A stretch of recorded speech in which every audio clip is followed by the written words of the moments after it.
bleeding. Pretty important, you know. It's not all about how fast you go. It's about sometimes how fast you can avoid the carnage. Brakes help in that. I've got the dirt bike here semi-stripped down for demonstration purposes. There is two types of brake systems, or at least applications of how the system takes the fluid. Right here on the dirt bike, I have an inbuilt master cylinder and reservoir all in one. You know, obviously you take those two Phillips head fastenings out, take the cap off. In that is a little puddle of fluid. There should be a little side glass. There you go. There's a little side glass in there where you can eyeball the level.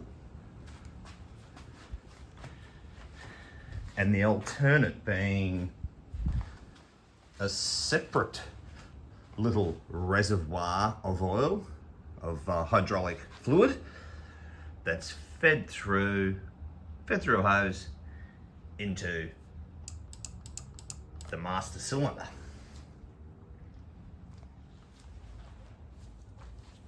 And in the way of tools, hang on, let's get that shot. Where's Astro Boy? And what you need to achieve this is patience and some fluid to replace. And look, in a little separate but the same tip, I never throw containers of fluid away, whether that be oil, coolant, brake fluid, anything. You know, when you do an oil change, what do you do with the old oil? You put it in the old container and you go and recycle it, don't you? But yeah, this fluid, basically, this is just simple hardware purchased, you know, flexi tubey stuff, I don't know what it's called, but does not cost much at all. I have reams of it there because this will get periodically replaced. I've just got that sort of super glued into a hole I've drilled into the cap, and one spanner, preferably ring, but a spanner, and that's all you need.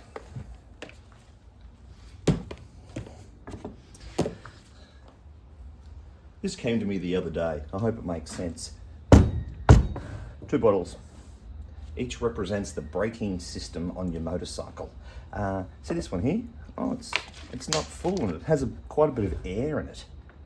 Oh, this one's chockers. Full of water, no air. Oh, that feels nice and firm to squeeze. Oh, it's a bit doughy. Jeez. So think in relation to that squeeze is your brake lever. No, thank you very much. Yes, please.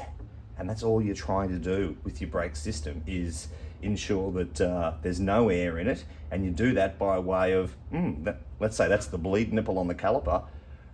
Release that bleed nipple, put pressure on the system, and close the bleed nipple whilst the pressure is still being applied. And it removes all the air. I hope that made sense. Now let's go do it real world on the motorcycle. Oh yeah, also this tool is needed. This is imperative because this stuff is bloody insidious when it's anywhere but in the braking system it's made for. It's very corrosive. So anything it touches that isn't the braking system, and as soon as it touches it, kapowie! It gets a bit of that action.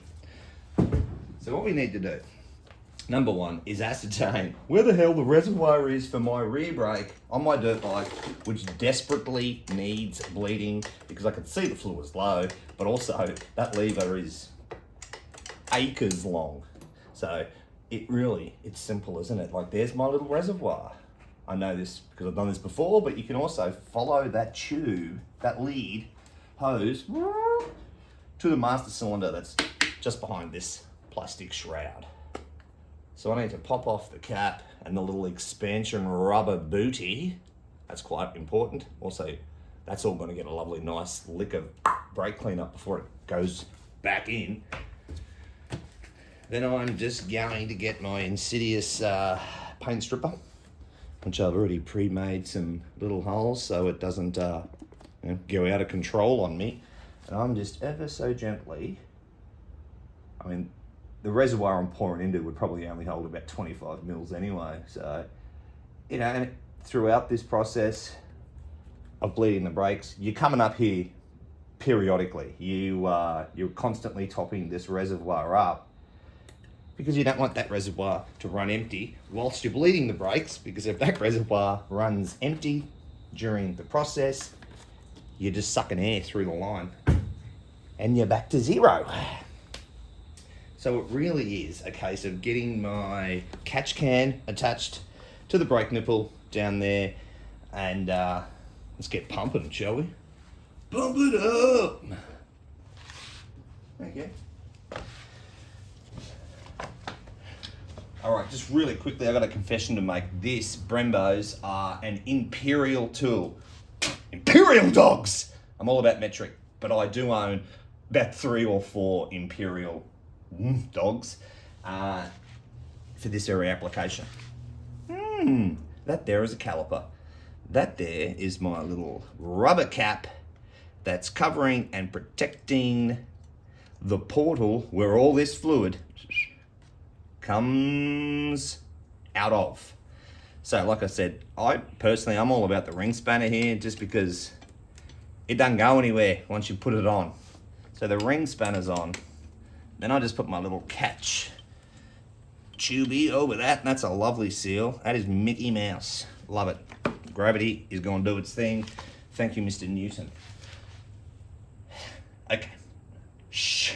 Really? I can't see why people are intimidated of this process. You ready? Let's get some strength in your first aid ring. Crack that. Press that. Close that. Let that go. Yeah? Like the bottle cap. Open the bottle cap. Squeeze the bloody bottle. Keep it squeezed. Close the bottle cap. And you can see the juice that's coming out here now. And I can see the reservoir is taking the goodness. Let me just give you more of a splash up there.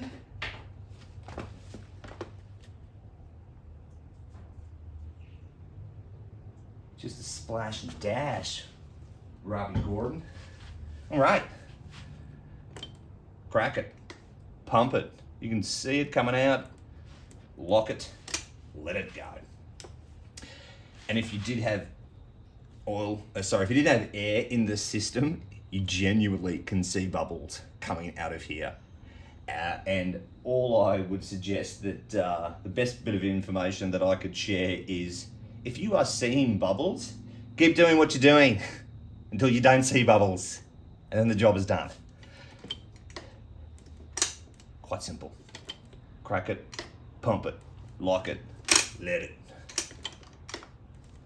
Oh, there's a bubble there. All right, I'm gonna keep going. A little bit of if there's any air in that line, let it go. You have to do that with a pen torch. That's the only tool that can be done with.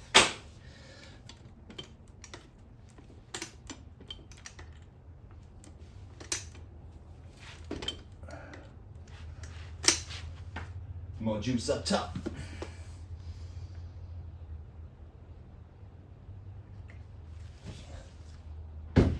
I'm doing a spectacular job of not dripping that either, actually. I really thought I'd be, I've even got like paper towels up here in the ready emergency that something horrific was going to go down on film.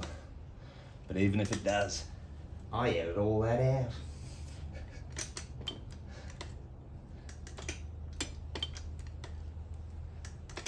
And like I said, there's not a huge volume of fluid to be working with, so yeah, it doesn't take much to... Ooh, had squirt, stop! Yeah, it's a minuscule amount of fluid that is in this system. So it's not as though you're at this job, you know, an hour 45, not at all, you know. I understand at the start of this patience, but you know, patience is about 6 or 7 minutes, isn't it? Something like that. Still getting air out of that, so I'm going to keep going.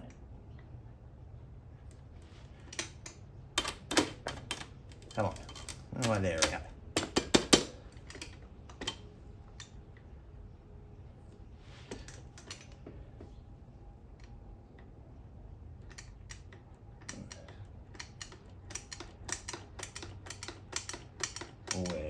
feeling nice now.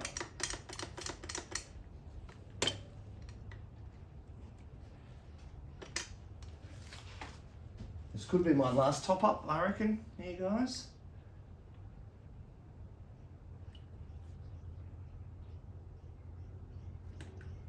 Yep. Well, it certainly does help to know as well that the that little expansion rubber boot here. Oh, hello, Jimmy cap. Oh Jesus, I've just de-sheathed it off its washer. There we go, back to shape. That goes over like that. There you go. That does take up a bit of volume, a bit of space in the reservoir. So don't just like, oh, without the cap on, as you're doing this, work to that full line. That's on the reservoir, because that full line means once that goes on, you have spillage, mass amounts of spillage. So, but yeah, not a hard job even if you know you just work it to the lower line on the reservoir and then stick the cap on and then find out, oh, it's a bit too low, just put more in. It's not hard, people. It takes no bloody time. And there's nothing like having Mickey Mouse brakes. Oh yeah, it's the goodness right there, I like that.